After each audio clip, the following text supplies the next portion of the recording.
Well, hi everybody. Welcome to Boondocking for Jesus. And this is really our first week, and we really have only been staying completely here at the property with a lot of our stuff. It has rained almost every afternoon when we get off of work, and so we haven't been able to get much work done and to organize. We have been working with the solar panels and trying to find organization in the shelves that make it a little bit easier. I'll give you a little show about inside, and you'll be like, oh my gosh, and that's how I feel. Today I had to get a pen for the dogs.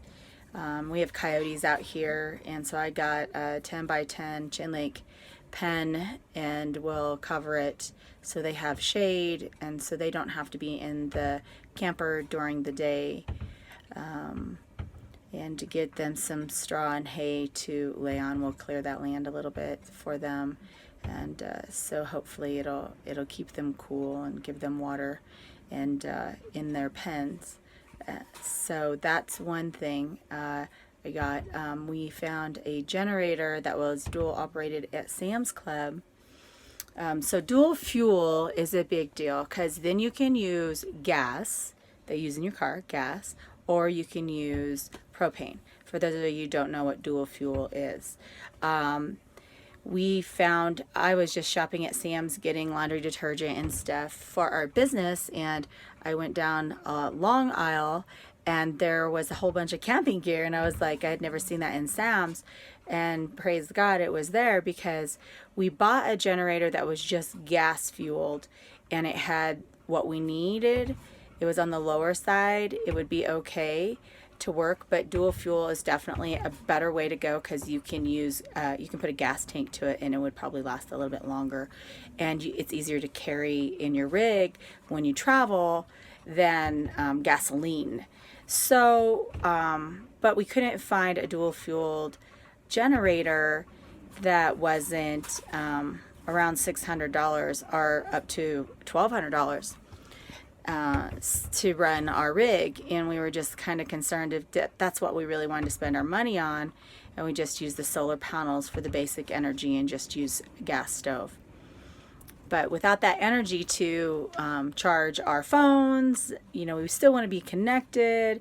It was a little bit daunting. So I go down this aisle, and there's a generator, dual fueled, Champion, a little bit better fuel wattage as far as the output that it gave out, and it was dual fueled, and it was Champion. It was the same company we bought before, and we hadn't opened that generator because we were still sitting on the fact, should we be using this or not. But we bought the first one, I believe, for close to $400, so it was like maybe $370 when they would tax $400. And then I'm walking down the aisle, and here's this dual fuel Champion generator. I think it'll do fine for right now, and it outputs more energy than the other one, and for $315. So I picked that up. We'll return the other one, and we'll save a little bit of money, and we get a dual fuel generator to help us when the solar panels aren't giving us enough output. It has been cloudy so the last couple of days, and so it has to take in 100 watts every hour, and so for us to use those wattages going out, you can't drain more wattages than you're taking in, or you don't have any electricity. So no microwave, none of that stuff.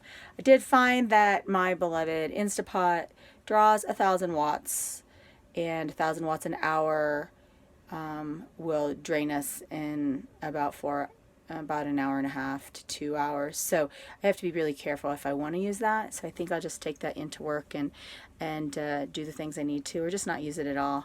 Not right now until we get into a plug-in situation. But boondocking, probably not necessary. Really not out here except for breakfast and for dinner, and to relax and watch the sunset. So we're really not doing a lot of TV watching. We have no TV, which is a blessing because we really don't need it. We're exhausted by the time we get into bed, and that's just how it is right now. it is really a distraction. And if we really wanted to watch something, we have Netflix on our iPads and we have data on our phones, and we're really just doing a bunch of research. So that's the only thing that we're really doing, and TV is really just a distraction. So I'll give you a little bit of look around. So behind me is our table. Look at that mess. I have essential oils out, and then behind us is our couch, which has got more stuff on it I've been going through. And then our kitchen is definitely a hot mess. I got to take things out. Got my bananas, got to have your fruit. Figured out how to do the refrigerator, and we have plenty of space in our freezer actually for what we need to do. And I bought some chicken. We can still have lots of green chili frozen, and we have corn on the cob frozen. We have all kinds of great stuff in here. Palisade peaches, and it's really just enough food. I'm not feeding a family of 4 anymore, so it is super wonderful. I'll give you a look outside. I'm going to walk outside now. It's pretty sunny, and just give you a look how crazy we look like. We are just hoarding all this stuff, but got it covered up with the tarps because it's been raining every day. We have not been able to sort through. So you can see behind me, I have all of these boxes and tubs right here filled up. We have our picnic our patio table we're ready to get a carpet for, and we have our crusher fine we haven't really put on the ground. We want to level the ground a little bit more. It's even better over here. We have our tool shed because we're going to be here for 10 months. We really wanted to bring our tool shed with us so we can work on the cars and do the things, the maintenance that we really need to do. So there's our solar system. It is definitely soaking up the sun. All of this stuff we haven't been able to work on. Roberto's at work today, and I am teaching yoga twice today, so I've been running errands and getting the dog pen and getting things situated, but we look forward to this next week, getting the land leveled a little bit more so we can put the crusher fine. Sorry, it's pretty windy today.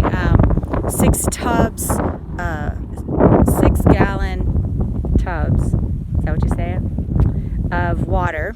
So that's 36 gallons of water to fill our water tank. We did have a break in the fresh water going into the toilet, and so which flooded our carpet. So now I think I can shampoo the carpet back there and be able to vacuum and clean it all up so it kind of smells musty.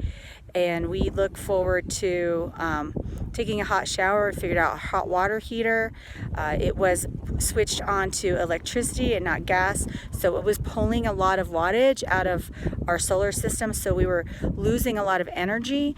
We couldn't figure out why we couldn't sustain energy in the evening, and the solar system would go down. So that's a little bit of that reason.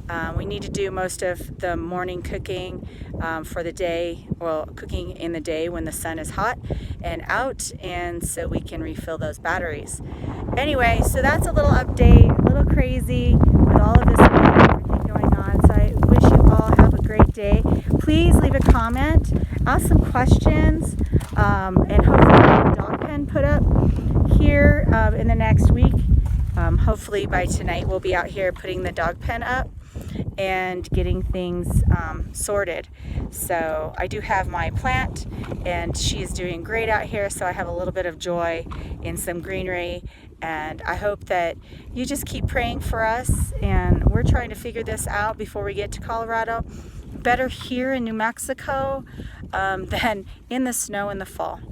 Anyway, have a blessed day, and watch us. Like, share, comment, ask us a bunch of questions. We'll try to get back to you as soon as possible. All right, have a blessed day.